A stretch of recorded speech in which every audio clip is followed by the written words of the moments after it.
بسم اللہ الرحمن الرحیم۔ میں بہت ہی امیر باپ کا بگڑا ہوا بیٹا تھا۔ مجھے رات گزارنے کے لیے ہر روز کسی نئی لڑکی کی ضرورت پڑتی ہے۔ ایک روز میرے دوست نے ایک لڑکی کو میرے گھر بھیجا۔ میں نے دیکھا تو وہ لڑکی نقاب میں تھی۔ جیسے ہی اس نے اپنے چہرے سے نقاب ہٹایا تو میں حیران رہ گیا، کیونکہ وہ تو میرا تعلق ایک اپر کلاس گھرانے سے تھا۔ میں اپنے والدین کا اکلوتا بیٹا تھا۔ اکلوتا ہونے کی وجہ سے لاڈ پیار میں بہت ہی بگڑ گیا تھا۔ میرے والد ایک مشہور بزنس مین تھے۔ مجھے بچپن سے ہی تنگ دستی نہیں ملی تھی۔ میں نے بہت روپے پیسہ دیکھا تھا۔ جس چیز کی خواہش کرتا وہ حاضر ہو جاتی۔ ہر خواہش میری زبان سے نکلنے سے پہلے ہی پوری ہو جایا کرتی۔ اس لیے مجبوری کیا ہوتی ہے وہ مجھے نہیں معلوم تھا۔ زندگی اسی طرح گزر رہی تھی۔ اب میں کالج جایا کرتا تھا۔ میں بہت خوبصورت بھی تھا اور دولت بھی تھی، اس لیے کالج کی ہر لڑکی میری دیوانی تھی اور مجھ سے دوستی کرنے کے لیے تڑپتی تھی۔ لیکن میں دوستی کی حد تک ہی رہتا۔ میں کبھی بھی کسی لڑکی کو اتنا بھاؤ نہیں دیتا تھا۔ وہ صرف میرے استعمال کرنے کی چیز تھی۔ میری ماں مختلف قسم کی عورت تھی۔ اس نے ساری زندگی کلب اور پارٹیز میں گزار دی۔ ایسے ہی میرے بابا کی زندگی بھی بزنس ڈیلز کے گرد گھومتی تھی۔ میری صحیح سے تربیت کرنے والا کوئی نہیں تھا۔ اچھے برے کا مجھے کبھی کسی نے نہیں بتایا۔ جو بھی لڑکی مجھ سے ملتی اس کے ساتھ دعا سلام کرنا اور وقت گزار کر اسے چھوڑ دینا میرا بہترین پیشہ تھا۔ میرا اپنا بھی ایک معیار تھا۔ میں ہر وقت لڑکیوں کے ساتھ کیوں نہ رہتا، کلب جانا، پارٹیز کرنا، لیکن میں نے کبھی لڑکیوں کے ساتھ غلط کام نہیں کیا تھا، کیونکہ مجھے آج تک اس قابل کوئی لڑکی نہیں ملی تھی جو میرے کمرے تک آئے۔ میں لڑکیوں کے ساتھ بس اسی حد تک دوستی کرتا تھا جہاں تک میں چاہتا تھا۔ میری کوئی بھی دوست آخری حد تک نہ آ سکی۔ کچھ لڑکیاں تو خود سے کوشش بھی کرتی تھیں، لیکن میں موقع نہیں دیتا تھا۔ بہت سی لڑکیاں مجھ سے شادی کرنے کی خواہش مند تھیں، لیکن میں نے کسی سے شادی کے متعلق سوچا ہی نہیں تھا، کیونکہ میرے نزدیک شادی کرنا خود کو بیڑیوں میں جکڑنے جیسا تھا۔ میرے ماں باپ کی زندگی میرے سامنے تھی۔ ان دونوں نے شادی کی اور اس کے بعد دونوں اپنی زندگی میں مگن تھے۔ دونوں کو پتہ ہی نہیں تھا ان کی فیملی ہے یا ان کا کوئی بیٹا ہے۔ شادی کر کے اگر یہی سب کرنا ہے تو شادی کی کیا ضرورت ہے؟ کسی دوسرے انسان کو اپنے ساتھ بہانے کی ضرورت ہی نہیں۔ بس اسی لیے میں شادی کے نام سے بھاگتا تھا، لیکن عورتوں کے ساتھ فلرٹ کرنا، ان کے ساتھ وقت گزارنا میری فطرت تھی۔ میرا یونیورسٹی کا آخری سیمسٹر تھا۔ ہماری یونیورسٹی میں ایک لڑکی کسی دوسرے شہر سے مائیگریٹ ہو کر آئی تھی۔ وہ مجھ سے جونیئر تھی۔ وہ عام لڑکیوں کی طرح میری طرف اٹریکٹ نہیں ہوئی تھی۔ جب یونیورسٹی کی ہر لڑکی کی زبان پر میرا ہی نام ہوتا تھا، چاہے وہ لڑکی کسی اور کے نکاح میں ہی کیوں نہ ہو، لیکن اس نے کبھی نظر اٹھا کر میری طرف نہیں دیکھا تھا۔ وہ اپنے کام سے کام رکھتی تھی اور اسے اس بارے میں معلوم ہوا تھا کہ یہ پچھلی یونیورسٹی میں یہ لڑکی ٹاپ پر تھی۔ مجھے جلد ہی پتہ چلا وہ لڑکی حقیقت میں دلچسپی نہیں رکھتی تھی اور نہ ہی اس کو پرواہ تھی کہ میں کیا ہوں اور کون ہوں۔ یہ بات میری انا پر تیر کی طرح لگی اور پہلی دفعہ میں نے اسے سوچنا شروع کیا، خود اس کی طرف ہاتھ بڑھایا۔ مجھے لگتا تھا شاید وہ اپنی قیمت بنانے کے لیے یہ سب کر رہی ہے۔ میں اس کی طرف ہاتھ بڑھاؤں گا تو میری جھولی میں آ گرے گی۔ اور سب سے بڑی بات یہ تھی کہ میں صرف اس لڑکی سے دوستی کرنا چاہتا تھا، اس کے ساتھ کچھ وقت گزار کر اسے نیچا دکھانا چاہتا تھا۔ میرے دل میں اس کے لیے کوئی اور جذبہ نہیں تھا، کیونکہ مجھے لگتا تھا کہ ساری لڑکیاں ایک ہی جیسی ہوتی ہیں۔ لیکن یہاں بھی مایوسی کا سامنا کرنا پڑا۔ اس لڑکی نے میری دوستی کا کوئی نوٹس نہیں لیا اور نہ ہی خود سے میرا ہاتھ بڑھانے پر مجھ سے دوستی کی، بلکہ اس نے بڑے ہی مہذب لفظوں میں مجھے منع کر دیا کہ وہ جس فیملی سے آئی تھی وہاں پر دوستی نام کی کوئی چیز نہیں ہوتی، اس لیے میں اسے ڈسٹرب نہ کروں۔ سیمسٹر صرف 6 ماہ کا ہوتا ہے اور یہ 6 ماہ میں اس کے پیچھے پیچھے پھرتا رہا۔ اپنی ساری سرگرمیاں میں نے روک دیں، لیکن وہ لڑکی کسی صورت میرے ہاتھ نہ آئی۔ اس کے اسی نخرے نے میرے دماغ میں لڑکیوں کے متعلق نفرت کو بہت زیادہ کر دیا۔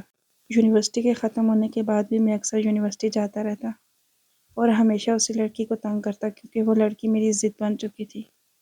میری بے تحاشا کوششوں کے بعد بھی وہ لڑکی میری طرف متوجہ نہ ہوئی۔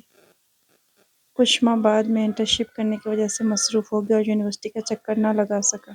اس کے بعد جب میں یونیورسٹی گیا تو معلوم ہوا کہ وہ لڑکی یہاں سے جا چکی ہے اور اس کا سیمسٹر پورا ہو گیا ہے۔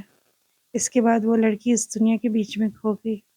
لیکن اس لڑکی نے مجھے احساس دلا دیا کہ میرے میں کسی چیز کی کمی ہے۔ عام سی لڑکیاں میری طرف متوجہ نہیں ہوتی، لیکن مجھے کسی نے عزت اور پیار کرنا تو سکھایا ہی نہیں تھا، اس لیے میں نے اس بات کو نا کا مسئلہ بنا لیا اور میں ہر لڑکی سے بدلہ لینے لگا۔ بہت شریف نظر آنے والی لڑکیوں کو اپنی طرف متوجہ کرنا، ان سے محبت کا ناٹک کرنا، ان کے ساتھ وقت گزارنا، یہی میرا پیشہ تھا۔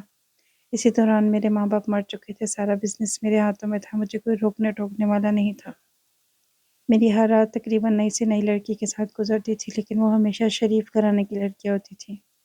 میں بازاری لڑکیوں کے ساتھ وقت نہیں گزارتا تھا۔ میرے دوست احباب اور رشتہ دار مجھے مشورہ دیتے کہ میں جلد سے جلد شادی کر لوں، لیکن شادی کے لیے میری شرط یہ تھی کہ لڑکی ایسی ہو جو کسی چیز سے متاثر نہ ہو اور اس کی زندگی میں پہلے بھی کوئی لڑکا نہ ہو۔ آج تک مجھے ایسی کوئی لڑکی ملی ہی نہیں تھی۔ بڑی سے بڑی نیک پرہیزگار لڑکیاں بھی میری محبت کی جھانسی میں آ جاتی تھیں اور ان کی سزا یہی ہوتی تھی کہ میں ان کو استعمال کر کے چھوڑ دیتا تھا۔ اس لیے میں شادی کی بات کو سیریس نہیں لے رہا تھا۔ مجھے لگتا تھا کہ مجھے میری پسند کی لڑکی نہیں ملے گی، لیکن وہ لڑکی میرے دماغ سے نہیں نکلتی تھی جو یونیورسٹی میں تھی، اور در حقیقت لاشعوری طور پر میں اس لڑکی کو ڈھونڈ رہا تھا، کیونکہ وہ لڑکی شاید دنیا میں واحد تھی جو میری دولت، ذہانت اور میری محبت کے جھانسے میں نہیں آئی تھی۔ اس کے علاوہ تمام لڑکیاں ان چیزوں میں سے کسی ایک چیز کے جھانسے میں ضرور آ جاتی تھی اور میرے دل سے اتر جاتی تھی، اس لیے ان کے ساتھ وقت گزار کر میں انہیں چھوڑ دیتا تھا۔ یہ سلسلہ تب سے چل رہا تھا جب سے میں کالج میں تھا۔ اب میں ایک کامیاب بزنس مین تھا، لیکن میں نے ابھی تک شادی نہیں کی تھی۔ بڑے بڑے بزنس مین چاہتے تھے کہ ان کی بیٹیوں سے شادی کروں، کچھ لوگ تو خود اپنی بیٹیوں کا رشتہ دینے کو تیار تھے، لیکن مجھے ایسی لڑکیوں میں کوئی انٹرسٹ نہیں تھا، کیونکہ ایسی لڑکیوں کے بھی بہت سارے فرینڈز ہوتے ہیں۔ میں خود اتنا زیادہ گناہ گار ہونے کے باوجود بھی ایک نئی شریف اور پاک دامن لڑکی چاہتا تھا جو بیوی کے طور پر میرے لیے ہو۔ یہ ممکن نہیں تھا۔ میرے لیے جو بھی لڑکی اس معیار پر اترتی نظر آتی، وہ کسی نہ کسی چیز سے متاثر ہو جاتی اور پھر میرے بستر تک آ کر اپنی عزت کو گنوا دیتی، جبکہ میرا افیئر اور بھی بہت سی لڑکیوں کے ساتھ چل رہا ہوتا تھا، لیکن میرے معیار پر کوئی پورا نہ اتر سکتی، اس لیے میں نے ابھی تک شادی نہیں کی تھی اور نہ ہی دور دور تک مجھے کوئی امکان نظر آ رہا تھا۔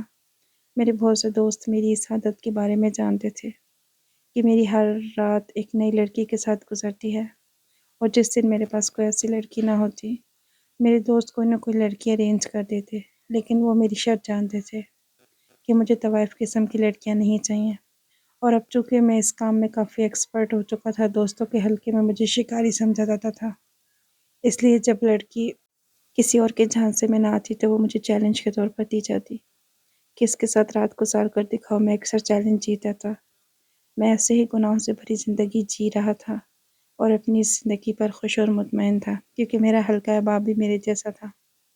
کوئی بھی مجھے سیدھا راستہ نہیں دکھاتا تھا اور نہ ہی مجھے اس کام سے منع کرتا تھا، سوائے میرے ایک دوست کے جو میرے اسکول کا دوست تھا۔ وہ متوسط گھرانے سے تعلق رکھتا تھا۔ ان کے گھرانے میں عزت اور غیرت کو بڑی اہمیت دی جاتی تھی۔ وہ مجھے ان چیزوں میں ملامت کرتا رہتا تھا کہ تمہیں ایسا نہیں کرنا چاہیے، اللہ پاک کو یہ سب پسند نہیں، لیکن جو چیز بچپن سے ہی انسان کی تربیت میں شامل نہ ہو انسان کو سمجھ نہیں آتی۔ میں بھی اسے مذاق سے مولوی کہا کرتا تھا، اور وہ شاید میرا واحد دوست تھا جس کی زندگی میں کوئی لڑکی نہیں تھی، اور نہ ہی وہ کبھی لڑکیوں کی طرف متوجہ ہوتا تھا، بلکہ وہ نہایت شرافت سے نظریں جھکا کر لڑکیوں سے بات کرتا۔ لوگ اس پر ہنسا کرتے۔ میں اکثر اس سے کہتا تم اتنی شریفوں والی زندگی گزار رہے ہو، لیکن کل کو جس لڑکی سے تمہاری شادی ہوگی وہ ایسی ہی ہوگی جس نے 2 دن پہلے لڑکوں کے ساتھ فلرٹ کیا ہوگا، اور یہ بات تجربے سے کہہ رہا ہوں۔ ہر شریف لڑکی کا کوئی نہ کوئی چکر ضرور ہوتا ہے، لیکن وہ ہمیشہ کہتا کہ میں جیسا ہوں مجھے ویسی ہی لڑکی ملے گی، اور تم اس لڑکی کو کیوں بھول جاتے ہو جس کے پیچھے تم پڑ گئے تھے۔ لیکن اس نے پلٹ کر تمہیں کبھی جواب نہیں دیا۔ ایسی لڑکیاں بھی دنیا میں ہوتی ہیں۔ اس کی دلیل کافی مضبوط تھی۔ میں تو خود لاشعوری طور پر ایسی لڑکیوں کی تلاش میں نہ جانے کتنی لڑکیوں کے پاس جا چکا تھا۔ ایک دن میری اسی شریف دوست سے بات چیت ہوئی۔ اس نے کہا کہ تم میری بتائی ہوئی لڑکی کے ساتھ رات گزارنا۔ مجھے بڑی حیرت ہوئی کہ اس کی زندگی میں تو کوئی لڑکی ہے ہی نہیں، تو پھر یہ مجھے کیوں اس لڑکی کے ساتھ رات گزارنے کا کہہ رہا ہے۔ میں نے اس سے پوچھا اچھا بتاؤ وہ لڑکی کون ہے اور کہاں ہے، پہلے اس سے بات کرنی ہوگی۔ اس نے کہا نہیں، تمہیں بات کرنے کی کوئی ضرورت نہیں، وہ لڑکی خود تمہارے کمرے میں آئے گی، اس کے بعد اسے راضی کرنا تمہارا کام ہے۔ اس کے بعد میں نے اس سے پوچھا کہ یہ لڑکی تم کوٹے سے تو نہیں لائے؟ تم جانتے ہو میں اس طرح کی لڑکیوں کے ساتھ رات نہیں گزارتا۔ اس نے کہا ایسا کچھ نہیں، وہ لڑکی طوائف نہیں ہے، جب تم اسے ملو گے تو تمہیں خود میری ساری باتوں کا جواب مل جائے گا۔ تمہیں جو بھی سوال کرنا ہے اسی لڑکی سے کرنا۔ مجھے بڑی حیرت ہوئی کہ وہ تو لڑکیوں کے نام سے بھی دور بھاگتا تھا، اور اب مجھے کسی لڑکی کے ساتھ رات گزارنے کا کیوں کہہ رہا ہے؟ لیکن پھر بھی میں راضی ہو گیا، کیونکہ اس رات میرے پاس اور کوئی لڑکی نہیں تھی۔ لیکن میرے لیے عجیب بات یہ تھی کہ میں جب سے اس یونیورسٹی والی لڑکی کی وجہ سے لڑکیوں کے قریب ہونا شروع ہوا تھا، اور نہ صرف قریب ہوا تھا بلکہ انہیں بیڈ روم تک لایا تھا، تب سے میں خود لڑکی کو رات گزارنے کے لیے اپنے ساتھ لے کر آتا تھا، اور آج میں اپنے ہی کمرے میں بیٹھ کر ایک ایسی لڑکی کا انتظار کر رہا تھا۔ مجھے کچھ عجیب سی بے چینی ہو رہی تھی کیونکہ سب کچھ معمول سے ہٹ کر تھا۔ میں اپنے دوست کو منع بھی نہیں کر سکتا تھا کیونکہ اب وہ خود ایک لڑکی کو میرے پاس لا رہا تھا۔ اس کے بعد جو بھی بات کرتی میں اسے اس کے خلاف استعمال کر سکتا تھا کہ تم مجھے منع کرتے ہو اور خود ہی لڑکی لا کر دیتے ہو۔ مجھے یقین تھا کہ آج کے بعد میرا وہ دوست مجھے کبھی باتیں نہیں سنائے گا اور نہ ہی ایسے کاموں سے منع کرے گا۔ کچھ ہی دیر بعد میرے دوست کا فون آیا۔ وہ لڑکی کو میرے دروازے پر ڈراپ کر کے جا چکا تھا اور اب وہ لڑکی میرے گھر کے اندر آ رہی تھی۔ میں نے پہلے ہی اپنے ملازمین کو سمجھا رکھا تھا کہ اس کو سیدھا میرے کمرے تک پہنچا دینا۔ اس کے بعد اس لڑکی کو پٹانے کا طریقہ میں نے سوچ رکھا تھا، کیونکہ میرے دوست نے مجھے بہت چیلنج کیا تھا اور کہا تھا کہ میں صرف یہ کروں گا کہ لڑکی تمہارے کمرے تک پہنچا دوں گا، اس کے بعد اس کو پٹانا تمہارا کام ہے۔ میں کسی صورت اس کا دیا ہوا چیلنج ہارنا نہیں چاہتا تھا۔ تھوڑی دیر کے بعد مجھے اپنے کمرے کے باہر جوتوں کی آواز سنائی دی اور پھر میرے دروازے پر دستک ہوئی۔ میں نے اجازت دی، دروازہ آہستہ آہستہ کھلا۔ میں دل ہی دل میں وہ الفاظ ترتیب دینے لگا جس سے مجھے اس لڑکی کو پٹانا تھا، یہاں تک کہ وہ میرے ساتھ خوشی خوشی رات گزارنے کو تیار ہو جاتی اور میں اپنے دوست کے چیلنج کو پورا کر لیتا۔ لیکن جب میں نے دروازہ کھولا تو دروازے پر ایک لڑکی مکمل عبایا اور نقاب میں کھڑی تھی۔ مجھے بڑی حیرت ہوئی کہ نقاب اور شب گزاری ایک ساتھ کیسے، لیکن میں نے اس کو اندر آنے کے لیے کہا اور بڑے احترام سے صوفے پہ بیٹھنے کو کہا۔ میں اس لڑکی کے سامنے خود کو بہت ڈیسنٹ بنا کر پیش کرنا چاہتا تھا تاکہ اسے متاثر کر سکوں۔ لڑکی بڑے ہی اعتماد سے چلتی ہوئی آئی اور آ کر صوفے پر بیٹھ گئی۔ میں بھی سوچ ہی رہا تھا کہ الفاظ کیسے ترتیب دوں، بات کہاں سے شروع کروں اور اسے اپنا تعارف کیسے کرواؤں کہ اچانک اس لڑکی نے اپنے چہرے سے نقاب ہٹایا۔ جیسے ہی میری نظر اس کے چہرے پر پڑی مجھے وہ سارے الفاظ بھول گئے اور مجھے یوں لگا جیسے کمرے کی چھت میرے سر پر آ کر گری ہو۔ اس لڑکی نے کہا، بس اتنی سی ہمت تھی، ایک لڑکی کی بنا پر لڑکیوں کی زندگیاں تباہ کرتے پھرتے تھے، تم نے تو ہزاروں لڑکیوں کی زندگیاں تباہ کر دی، لیکن میں تمہیں تب مانوں جب مجھے حاصل کر لو۔ یہ کہہ کر اس لڑکی نے دوبارہ نقاب لگا لیا اور کمرے سے باہر چلی گئی۔ مجھ میں اتنی ہمت بھی نہیں تھی کہ میں اس کو دروازے سے آواز دے دیتا، میں ویسے ہی بیٹھا رہا اور وہ لڑکی نہ جانے کب کی جا چکی تھی۔ مجھے ایسے لگ رہا تھا جیسے میں نے کوئی خواب دیکھا ہو، یہ خواب ہی تھا جو کچھ دیر پہلے مجھے آیا تھا۔ میں دوبارہ سے اس سارے واقعے کو سوچا تو مجھے اپنے دوست پر شدید غصہ آیا کہ وہ میرے ساتھ ایسا بھی کر سکتا ہے۔ میرا خیال تھا شاید اس نے مجھے سمجھانے کا ایک نیا طریقہ نکالا ہے۔ پوری رات میری بہت بے چینی اور بے سکون سے گزری۔ ایک تو اس لڑکی کو دیکھ کر مجھے گہرا شوق لگا تھا، اس وجہ سے نیند نہیں آ رہی تھی، اور دوسرا اتنی راتیں گناہوں میں گزارنے کے بعد ایک رات سکون سے سونا مجھے نصیب نہیں ہو رہا تھا، اور تیسرا یہ کہ میرے دوست کا نمبر بھی بند تھا، ورنہ اس سے پوچھ لیتا کہ یہ کیا سلسلہ ہے۔ مجھے خود پر بہت غصہ آیا، کیوں میں نے اس لڑکی کو ایسے ہی جانے دیا۔ اس وقت مجھ پر نہ جانے کیا اثر ہو گیا تھا، یا مجھے بالکل بھی اس بات کا گمان نہیں تھا کہ میرے کمرے میں آنے والی لڑکی وہ ہوگی، اور میرے دوست کو کیا ضرورت پڑی تھی کہ وہ اس لڑکی کو میرے کمرے میں بھیجتا۔ میرے لیے صبح تک انتظار کرنا مشکل ہو گیا، جیسے تیسے کر کے رات گزری۔ اگلے دن فون کیا لیکن دوست کا نمبر مستقل بند تھا۔ میں گاڑی لے کر اس کے گھر گیا تو معلوم ہوا کہ وہ رات بھر گھر نہیں تھا، وہ کام کے سلسلے میں کچھ دنوں شہر سے باہر ہے۔ میرے دوست کا اس طرح سے غائب ہونا اور اس لڑکی کو میرے کمرے میں بھیجنا، مجھے بہت حیرانگی ہوئی، لیکن اس بات کا ذکر میں نے اس کی ماں سے نہیں کیا کیونکہ وہ ایک عزت دار عورت تھی۔ یہ بات سن کر شاید وہ مر جاتی۔ میں نے اپنے ایک دو دوستوں سے اس کے بارے میں معلوم کیا لیکن کوئی نہیں جانتا تھا کہ وہ کہاں ہے۔ اسی کشمکش میں ایک ہفتہ گزر گیا، لیکن یہ ایک ہفتہ میرے لیے پچھلی ساری زندگی سے الگ تھا۔ میں نے اسے ایک ہفتے میں کسی لڑکی کو اپنے قریب نہیں آنے دیا، اور نہ ہی کسی دوست سے بات کی، نہ کسی لڑکی کو اپنے ساتھ گھر لایا۔ میرا دل ہی نہیں مان رہا تھا جبکہ میری ساری راتیں اسی لڑکی کی یاد میں گزرتی تھی۔ میں نے طے کر لیا تھا کہ اب میں نے کسی اور لڑکی کی زندگی تباہ نہیں کرنی۔ تقریباً 1 ہفتے بعد جب میرا دوست واپس آ گیا، مجھے ملا، تو میں نے اپنے دوست سے سوال کیا کہ وہ سب کیا تھا۔ یہ تو وہی جونی والی لڑکی تھی۔ اس نے مجھے کہا کہ وہ میری کسی بات کا جواب نہیں دے گا، میری ہر بات کا جواب وہ لڑکی ہی دے گی۔ مجھے بہت حیرت ہوئی۔ میں نے کہا ٹھیک ہے، مجھے اس لڑکی کے پاس لے چلو، کیونکہ میں حقیقت میں اس سے بات کرنا چاہتا تھا۔ اس کے بعد میرا دوست اس لڑکی کو ایک جگہ لایا۔ اسے دیکھتے ہی مجھے معلوم ہو گیا تھا کہ وہ کون ہے، اس لیے میں نے خود کو کمپوز کر لیا۔ اس لڑکی سے پوچھا یہ سب کیا ہے، تو وہ کہنے لگی کہ یہ یونیورسٹی والی لڑکی تھی جس کے پیچھے میں اتنا عرصہ پڑا رہا تھا، لیکن اس نے میری کسی بات کا مثبت جواب نہیں دیا۔ میں نے اس لڑکی سے پوچھا کہ وہ میرے دوست کو کہاں ملی، اور اس نے تو میرا رات گزارنے میرے پاس کیوں بھیجا۔ اتنے سارے سوال تھے جو مجھے ان سے معلوم کرنے تھے۔ اس لڑکی نے بتایا کہ وہ امیر لڑکی نہیں، اس کے ماں باپ بچپن میں ہی فوت ہو چکے تھے۔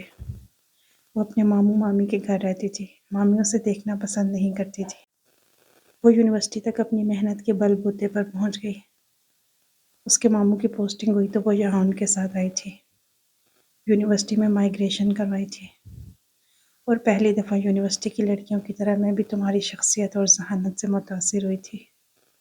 لیکن جب اسے میرے کردار کے بارے میں پتہ چلا تو اس کے دل میں مجھ سے نفرت پیدا ہو گئی، کیونکہ وہ کردار پر جان دینے والی لڑکی تھی۔ اس کی مامی نے اسے بہت تنگ کیا تھا، لیکن اس نے کبھی بھی اپنے کردار پر کسی قسم کا سمجھوتا نہیں کیا تھا، اسی لیے وہ مجھے کوئی مثبت جواب نہیں دے رہی تھی۔ پھر وہ یونیورسٹی چھوڑ کر چلی گئی، لیکن اس نے کبھی اپنے کردار کا سمجھوتا نہیں کیا۔ اتنے سالوں بعد میرا یہ دوست اس کو ملا۔ اس نے اسے بتایا کہ تمہارا ساتھ نہ ملنے پر میرے دوست نے نہ جانے کتنی لڑکیوں کی زندگیاں تباہ کی ہیں، اور اب تک کر رہا ہے، اور اسے بالکل احساس نہیں کہ وہ کیا کر رہا ہے۔ تم ہی واحد شخصیت ہو جو اسے بچا سکتی ہو۔ میں اب اپنے پاؤں پر کھڑی تھی۔ مامی نے مجھے گھر سے نکال دیا تھا جب میں پڑھتی تھی، اس لیے میں دوبارہ یہاں سے مائیگریٹ ہو کر پرانے شہر چلی گئی۔ مامی نے جب مجھے دیکھا تو انہوں نے میرے کردار پر الزام لگا کر مجھے گھر سے نکال دیا۔ میرے لیے ان کی نفرت میں شدید اضافہ ہو چکا تھا۔ پھر مجھے تمہارا دوست ملا تو اس نے مجھے تمہاری حقیقت بتائی۔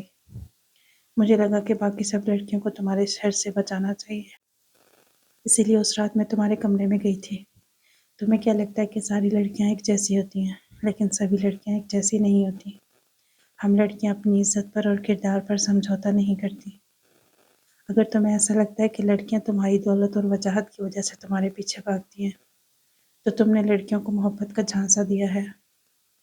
وہ لڑکیاں اس محبت میں آ کر پھنس جاتی ہیں، اس لیے انہوں نے تمہارے اوپر اپنی عزت بیچ دی۔ تمہیں کیا لگتا ہے لڑکیوں کا کوئی کردار نہیں ہوتا؟ وہ سب ایک جیسی ہوتی ہیں؟ ایسا بالکل بھی نہیں۔ میں پہلے ہی اس کے کردار کا گواہ تھا۔ اس کے بعد تو اس نے میری آنکھیں کھول دی تھی۔ مجھے لگتا تھا کہ شاید ساری لڑکیاں ایک جیسی ہوتی ہیں، لیکن حقیقت مختلف تھی۔ مجھے بہت ساری لڑکیاں یاد آ رہی تھی جو ایسی ویسی نہیں تھی، مگر میری محبت میں پاگل ہو کر انہوں نے اپنا وقار اور اپنی عزت کو داؤ پر لگا دیا تھا، اور پھر میں نے انہیں برباد کر دیا۔ میں نے اس سے وعدہ کیا آئندہ کسی لڑکی کے ساتھ ایسا نہیں ہوگا۔ میں یہ سب چھوڑ دوں گا، بلکہ ایسی لڑکیوں کے لیے میں ایک فاؤنڈیشن بناؤں گا۔